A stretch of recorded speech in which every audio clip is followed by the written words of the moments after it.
시편 6편을 읽으면서 그러면 시인은 어떤 상태에 있겠구나 짐작할 수 있었습니까? 주어진 본문의 내용만으로는요, 구체적으로 나는 어떤 일을 당하였다 이렇게 얘기하지 않기 때문에 그의 느낌과 또 그의 상태를 묘사한 것을 보고 짐작할 수밖에 없죠. 시인은 지금 어떤 상태입니까? 네? 기도드리고 있어요. 기도드리고 있는데 어떤 상태 가운데서 기도드리고 있었을까요? 간절하고 급박한 마음, 회개하는 가운데도 있고. 지금 한 가지 질문했는데 굉장히 다양한 답이 나왔어요. 네, 어떤 사람은 회개하는 마음으로, 어떤 사람은 뭔가 절박한 상황 가운데 있다. 다양한 대답이 나온 만큼이나 여러분 아마 이 시편 6편을 저도 주초부터 읽어가면서 좀 많이 혼란스러웠어요. 어디다 초점을 두고 어디다 이 시인의 상태라고 정하고 묵상을 해야 될까? 정하기가 참 어렵더라고요. 저는 그것이 이 시편의 특징이라고 생각합니다.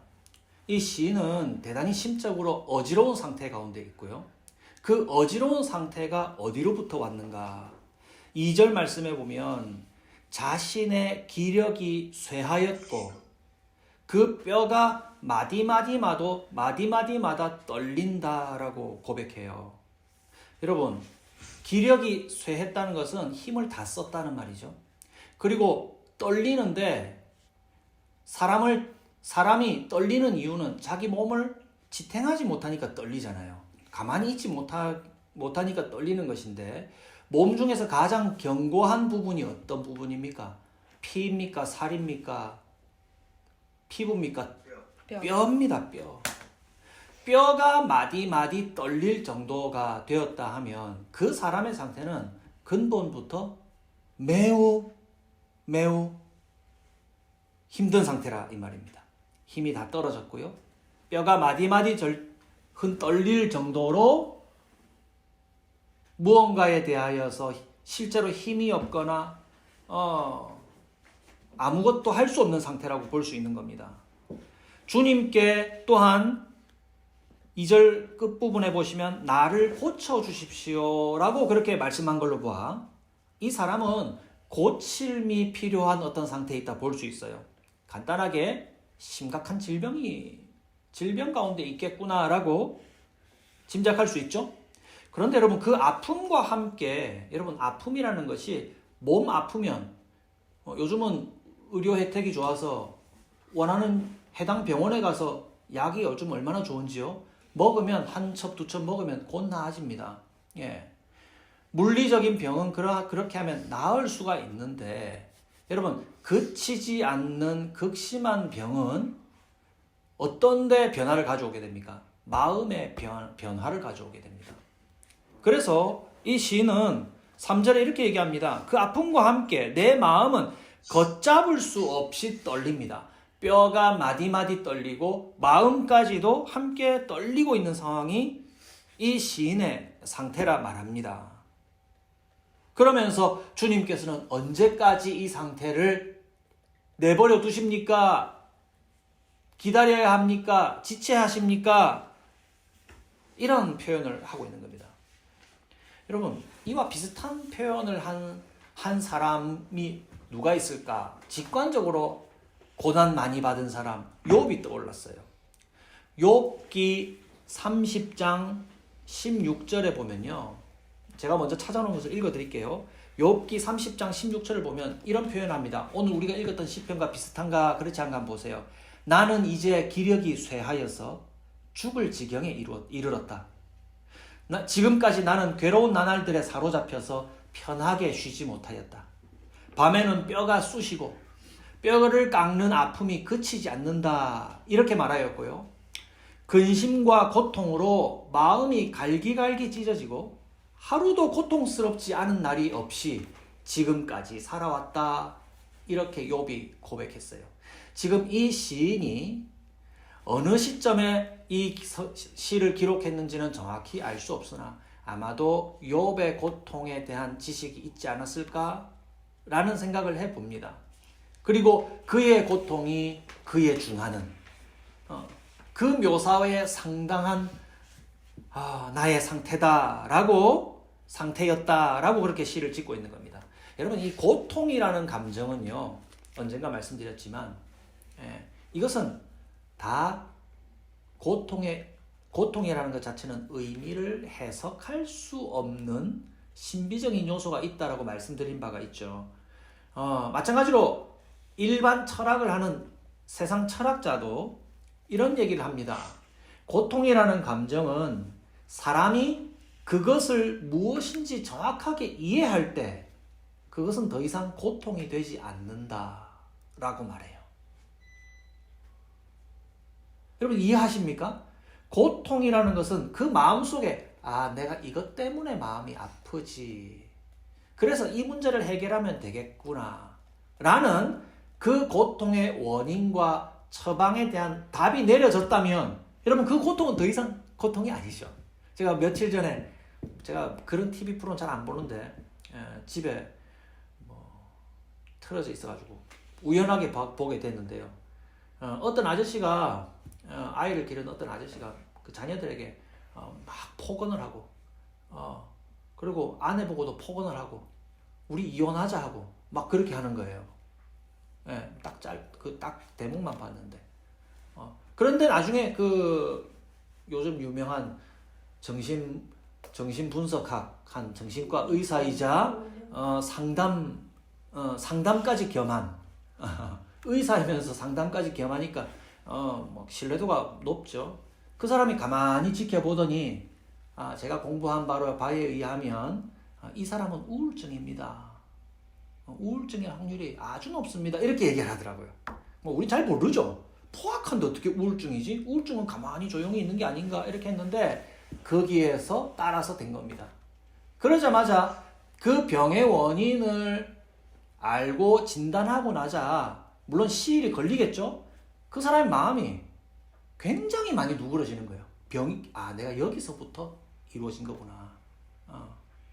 말씀이 길었습니다만 고통이라는 감정은 마음에 일어나는 의문스러움과 함께 동반하게 되는데요. 그 고통은 그 사람을 어떻게 괴롭게 합니까? 이 고통이라는 것은 무엇으로부터 왔고 내게 어떤 의미가 되는 것인지 알 수 없는 성격 때문에 그런 것입니다. 그래서 제가 초반에 여러분들께 여쭈었던 것, 지금 시인의 상태가 좀 어떤 것 같아요? 시인은 지금 어떤 말을 하고 있습니까? 라고 봤을 때 시인의 말은 뭔가 자기의 아픔에 대한 해석을 완벽하게 내리고 있지 못한 것처럼 보여요. 첫 절에는 뭐라고 합니까? 하나님, 제가 죄가 있으면 잘못했습니다. 이런 얘기를 하죠. 주여, 분노하며 저를 책망하지 마십시오. 책망은 잘못했을 때 책망받는 거니까. 진노하셔서 나를 꾸짖지 마십시오. 라고 얘기해요. 제가 이렇게 지금 아픈 것은 제 잘못입니까? 주여, 그렇다면 저 꾸짖는 거 이제 좀 그만해 주십시오. 이런 얘기로부터 시작했다는 거예요. 여러분, 제가 이 대목을 왜 이렇게 길게 얘기하냐면 고통을 표현하는 상황 혹은 내가 고통을 표현하거나 남이 고통을 표현하는 상황을 만났을 때 그 고통의 성격에 대하여 제가 앞서 말씀드린 것처럼 이 고통이라는 것은 원인과 목적을 정확하게 알 수 없는 것이다 라는 것을 여러분 알고 그 고통을 대하는 태도가 매우 중요합니다. 여러분, 고통이라는 것은 다른 어떤 다시 말씀드릴게요. 자신의 잘못을 하나님께서 다루기 위해서 어떤 고통을 주시는 경우가 있죠. 다윗이 잘못했을 때 이스라엘 전역에 병을 내려서 이스라엘 백성들이 많이 죽었죠. 그렇죠? 그런 식의 하나님이 벌로서 잘못한 것을 바로잡기 위한 벌로서 형벌을 내리시는 경우가 있죠.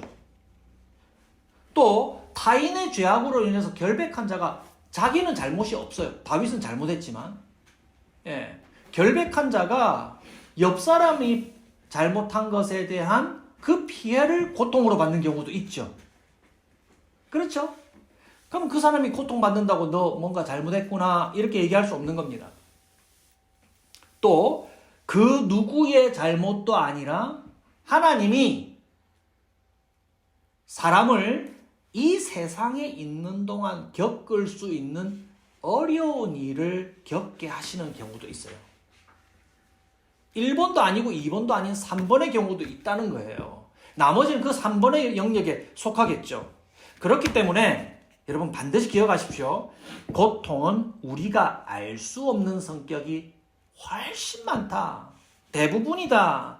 라는 것을 알고 그 일 당한 자를 대할 때에 우리의 태도가 어떻게 해야 되겠는가? 어떻게 해야 되겠는가? 한번 얘기해 보십시오. 어떻게 해야 되겠는가? 따라해 보세요. 불쌍히 여겨야 됩니다. 불쌍히 여겨야 됩니다. 여러분, 불쌍히 여기는 마음은 하나님의 성령을 받은 성도의 마음입니다. 남편을 불쌍히 여기고, 아내를 불쌍히 여기고, 내 자식을 불쌍히 여기고, 우리 부모님을 불쌍히 여기고, 내 형제, 내 동료를 불쌍히 여기고, 내가 이름도 모르고 잘 모르지만 지나가다 만난 딱한 처지에 있는 사람을 불쌍히 여기는 마음. 여러분, 이것이 성도의 감정이라는 거예요. 에베소서 4장을 한번 살펴보겠습니다. 에베소서 4장. 성경책 갖고 계신가요? 에베소서 4장 30절입니다. 에베소서 4장 30절.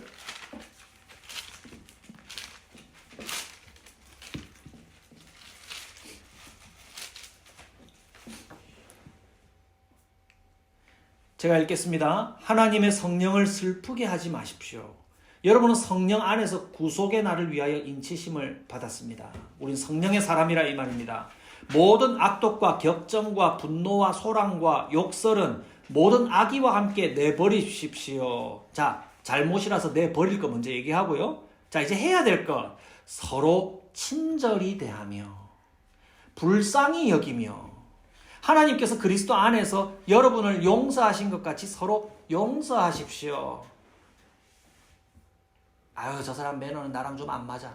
저 사람은 그냥 일단 없는 걸로 칠래. 이렇게 하지 말고 나한테 불편함을 끼치거나 어려운 일을 그 비슷한 거네요. 나에게 손해를 끼친다 하더라도 그 사람을 용서하고 그 사람에게 친절히 대하며 여러분, 그 사람을 형편에 따라서 불쌍히 여길 수 있습니까? 그것이 성도의 마음이라 하는 거예요.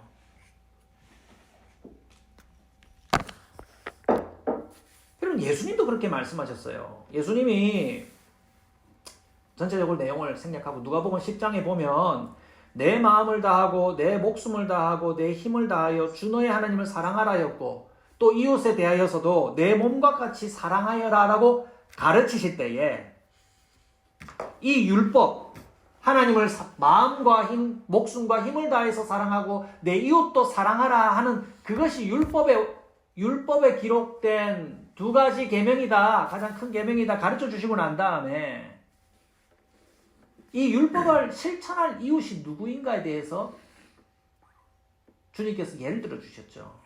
그때 누구였습니까? 여리고 성으로 넘어가는 어떤 사람이 여리고 성으로 내려가다가 강도를 만나서 죽을 만큼 맞고 모든 소유를 뺏겼죠. 그런데 율법을 잘 지킨다고 기대가 되는 제사장과 레위인은 그저 지나가 버리고 혐오스럽게 쳐다보며 피하여 지나가고요. 그에 반하여 율법을 지키지 않는다고 여겼던 사마리아 사람이 그를 어떻게 했습니까? 데려다가 상처는 씻어주고 먹을 것까지, 얼마간 먹을 것까지 그 여관 주인에게 주고 갔다 이 말입니다. 여러분, 거룩하신 하나님의 법을 실천한다는 그 법 안에는요, 분명히 이웃사랑이 있어요. 이웃사랑이 있어요. 그런데 그들을 돕지 않았습니다. 그 이유는 법을 더 잘 지키기 위함이라는 명분이었으나 그 속에 뭐가 없었다? 불쌍히 여기는 사랑이 없었다 이 말입니다. 성령 하나님의 음성에 집중하지 않았다 이 말입니다. 하나님이 의도하신 일을 보지 않았다 이 말입니다. 차라리 사마리아인의 그 불쌍히 여김이 성령의 사람의 행동이다 라는 것을 주님이 가르쳐 주신 거예요. 여러분, 이 불쌍히 여기는 감정은 어디서 온 건지 아십니까? 하나님의 감정이에요. 하나님의 감정. 북이스라엘과 남유다가 하나님께 범죄하여서 아수르와 바벨론의 포로로 다 팔려갔죠. 다 끌려갔습니다. 그러면서 예레미야 38장에 보면 하나님께서 북이스라엘의 회복을 예언하시면서 북이스라엘을 부를 때 그 큰 도성 에브라임을 불러서 이렇게 얘기합니다. 에브라임은 나의 귀한 아들이다. 내가 가장 사랑하는 자식이다. 그를 책망할 때마다, 그에게 벌 줄 때마다, 그에게 채찍질할 때마다 더욱 생각나서 측은한 마음이 들어 그를 불쌍히 여기지 않을 수 없었다. 나 여호와의 말이다. 라고 기록하고 있습니다. 그가 고통하고 벌받고 있을 때, 그가 심지어 잘못해서 벌받고 있을 때라도 주님께서는 그를 불쌍히 여기시는 마음을 갖고 계시다 이 말입니다. 여러분, 원인과 그 목적은 하나님이 왜 이 일을 나에게 그리고 그에게 사람들에게 허락하지 했는지 알 수 없는 것이 고통의 성격이라고 한다면, 하나님의 계획 속에서 지금 고통당하고 있는 이 사람을 하나님은 범죄한 자의 징계마저도 당할 때 안쓰럽게 불쌍히 여겼다 하셨던 것처럼, 여러분, 어려움 당하는 이를 향해서 어떤 마음 가져야 되겠습니까? 불쌍히 여기는 마음을 갖고 함께 아파하고 함께 슬퍼하는 저와 여러분들이 되기를 바랍니다. 여러분, 고통하는 사람한테만 그렇게 할래요? 아까 에베소서 4장 30절 말씀은 안 그랬잖아요. 어땠습니까? 친절히 여기고, 그죠? 불쌍히 여기를 했습니다. 친절히 여기는 것부터 해보세요. 친절히 여기는 것부터. 친절을 베풀어 보세요. 함께 짐을 나누어 보십시오. 저는 그 연습부터 시작할 수 있다고 생각합니다. 여러분, 하나 더 나가 보겠습니다. 시인의 고통의 수준은요, 1절에서 3절에 보는 내용의 수준에 머물지 않습니다. 생각보다 매우 심각합니다. 한마디로 여러분 4절에서 7절 말씀을 우리 아까 용찬이가 읽어주셨는데요. 이렇게 기록합니다. 돌아와 주십시오 주님, 내 생명을 건져 주십시오. 주님의 자비로우심으로 나를 구원해 주십시오. 죽어서는 아무도 주님을 찬양하지 못합니다. 스올에서 누가 주님께 감사할 수 있겠습니까? 나는 탄식만 하다가 지치고 말았습니다. 밤마다 짖는 눈물로 침상을 띄우며 내 잠자리를 적십니다. 사무친 울화로 내 눈은 시력까지 흐려지고 대적들 등살에 하도 울어서 눈이 침침하게 되었습니다. 여러분, 지금 시인의 고통의 수준은요, 한마디로 요약하면 지금 제가 죽어가고 있습니다 라고 말하고 있어요. 생명을 건져 주십시오. 그 사용하는 용어를 보십시오. 나를 구원해 주십시오. 죽어서는 아무도 주님을 찬양할 수 없는 것 아닙니까? 스올에서 누가, 여러분, 이 스올이라는 것은 유대인들의 세계관 속에 죽는 자가 땅 아래에, 무덤 아래에 묻힌 것을 말합니다. 여러분, 그래서 그냥 스올이라는 단어가 나오면 그냥 무덤 아래에 묻히는 것, 그냥 그렇게 해석해도 큰 오류는 발생하지 않습니다.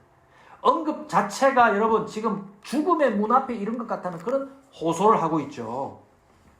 그의 몸 상태는요, 앞서는 탄식하였으나 이제는 탄식마저도 나오지 않는 기진한 상태와 눈물입니다. 여러분, 진짜 아픈 사람은요, 소리도 못 질러요. 그냥 가만히 이제 때가 된 생선처럼 가만히 누워가지고 눈만 껌뻑껌뻑 하고 있는 거예요. 거기에 더하여 외부적인 공격에 스트레스를 받아서 시력이 흐려지고, 여러분, 눈부터 어두워지죠, 노화는요. 외부적인 스트레스가 강하면 눈의 노화는 더 빨라진다고 생각합니다. 아마 시인은 극심한 스트레스를 받아서 급성 시력이 저하되고 있습니다. 눈이 침침한 상태가 되었습니다. 여러분, 이러한 매우 닮은 표현을 한 사람을 또 하나 찾아볼 수가 있는데, 그 사람은요, 히스기야 왕입니다. 히스기야 왕.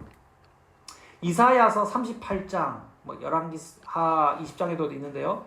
이사야서 30장 한 번만 빨리 찾아보겠습니다. 이사야서 38장.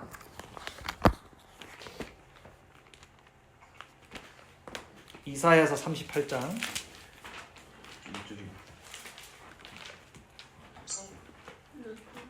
이사야서 38장. 전체를 읽으면 좋습니다만 너무 기니까요. 13절부터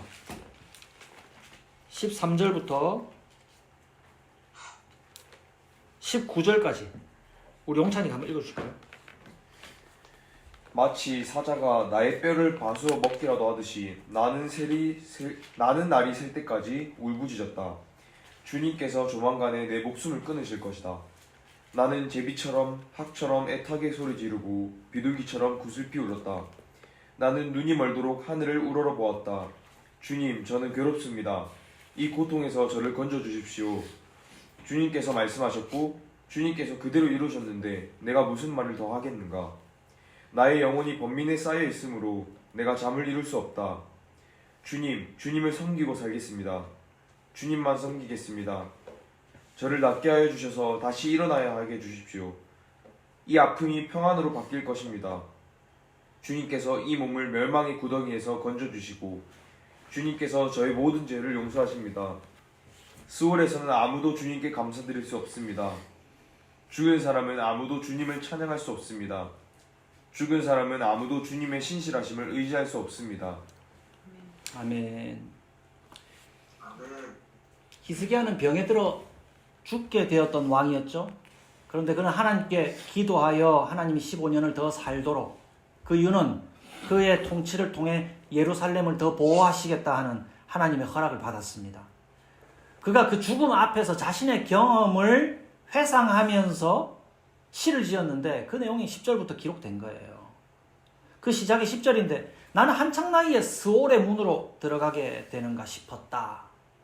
무덤 아래로 내려간다 이 말입니다. 14절에 보면 주님 괴롭습니다. 이 고통에서 저를 건져주십시오. 18절에 스올에서는 아무도 주님께 감사드릴 수 없습니다. 죽은 사람은 아무도 주님을 찬양할 수 없습니다. 다음에 9절 보세요. 죽은 사람은 아무도 주님의 신실하심을 의지할 수 없습니다. 19절 제가 오늘 주님을 찬양하도 오직 살아있는 사람만이 주님을 찬양할 수 있습니다. 라고 시편에 기록된 이 내용을 좀 더 상세히 기록하는 듯 보입니다.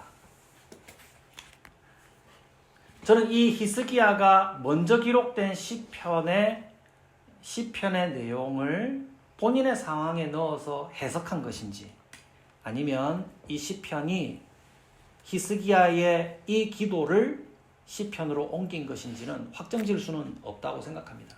무엇이 맞든 간에 자신이 죽음 바로 그 앞에 있는 듯한 그 느낌을 받는, 죽음 바로 앞에 있는 그 느낌을 받고 있는 몸 상태와 마음의 상태를 이렇게 여러분 절절하게 1, 2, 3절에 설명했는데 왜 이렇게 상세하게 또 이야기할까요? 한두 마디 얘기하지 않고요. 여러분 지금 이까지 시를 다 읊었으면 오늘 이 시의 대부분을 다 채운 겁니다. 고통만으로 이 시의 대부분을 이 사람은 얘기하고 있을까요? 여러분 이것이 바로 이 시의 핵심이기 때문입니다. 우리는 시를 읽으면서 뭔가 자꾸 답을 찾죠. 그런데 이 시 내용 속에 하나님의 이름을 부르고 있는 성도의 죽음 앞에 서 있는 듯한 몸부림 어린 호소와 기도를 우리는 듣고 있는 겁니다.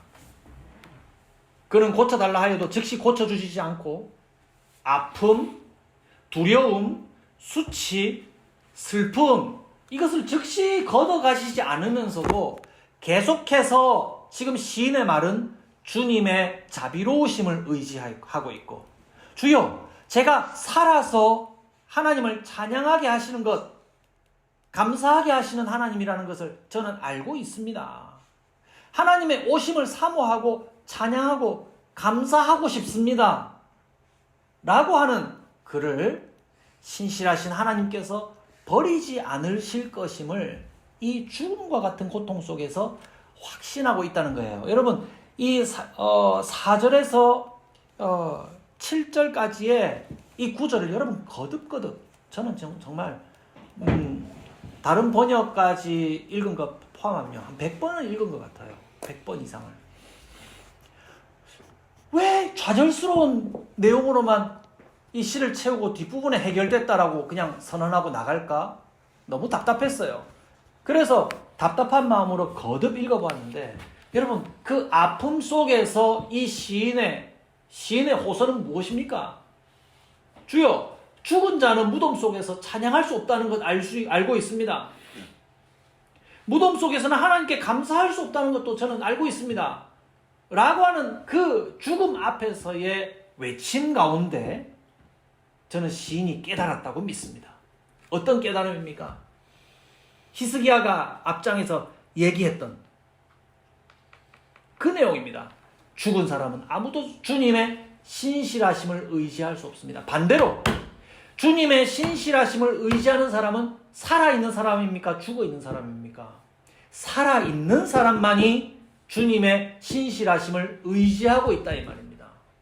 시인은 죽음 앞에서 신실하신 하나님께서 자기를 살려주실 것을 의지하고 있기 때문에 그는 하나님의 보호하심과 인도하심을 믿는 살아있는 자로 볼 수 있다 이 말입니다.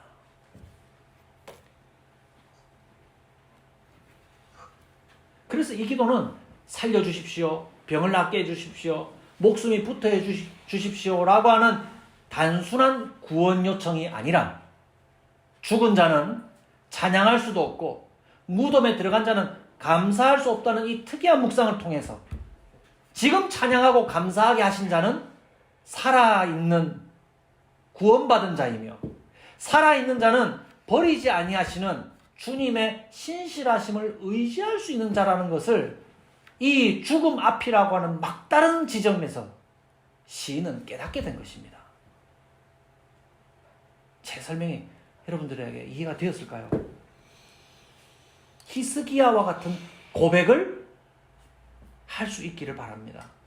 우리를 버리시지 않은 하나님의 그 신실하심을 고통 중에서도 어쩌면 그 죽음 가까이 가 있는 그 고통 속에서 참되신 하나님의 신실하심, 내가 이 죽도록 심각한 그 고통 속에서도 내가 하나님의 이름을 외칠 수 있는 것은 하나님이 정말 나를 살아있게 하신 거구나. 그러므로 신실하신 하나님을 내가 의지할 수 있겠구나 라고 역으로 고백할 수 있게 된 것이라는 것이죠. 많은 사람들은 이런 질문합니다. 어떻게 하면 여러분 고통이 없는 줄 아십니까? 귀가 솔깃합니다. 난 정말 아프기 싫거든요. 여러분, 고통을 제거하는 법을 여러분들에게 알려드릴까요?